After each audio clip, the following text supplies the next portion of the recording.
ভোটটা যদি পাই রে আমার দোস্ত ভাই দোস্ত। আসসালামু আলাইকুম দোস্ত। দোস্ত রে দোস্ত আমি আবার খারাইছি ইলেকশনে, তুই যদি ভোট না দেস দোস্ত, দোস্ত তুই আমার লাথি মারস যাই মারস দোস্ত, তুই আমার এবার ভোটটা যদি না দেস আমি হেরে যাবো দোস্ত। শোনো না ভোট তোর ঘরে দোস্ত, আমার দিস দিস দিবি তো দোস্ত? ভোট ভোট ভোট নাই কে দোস্ত? না ভোট নাই, কারণ তোর ভোট দেওয়ার পরে তোর গেটের সামনে লেখা থাকে কুকুর হইতে সাবধান। দোস্ত এটা আর লেখা থাকতো না।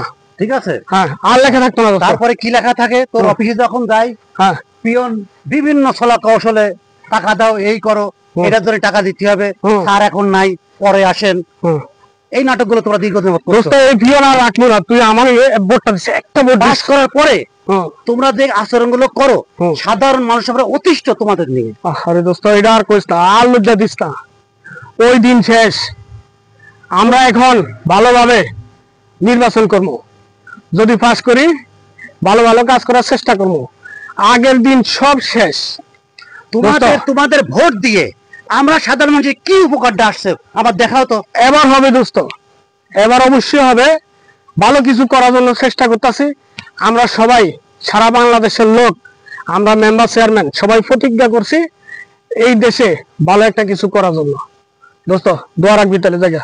খোদা হাফেজ। ঠিক আছে, তুমি এভাবে প্রতিজ্ঞা রাখো যাতে আমরা সবাই ভোট দিয়ে সুষ্ঠুভাবে ভালো মানুষকে নির্বাচন করতে পারি এবং আমাদের দেশের উন্নয়ন হবে, জাতির উন্নয়ন হবে, এটাই আমরা আশা রাখি। ওকে খোদা হাফেজ জায়গা।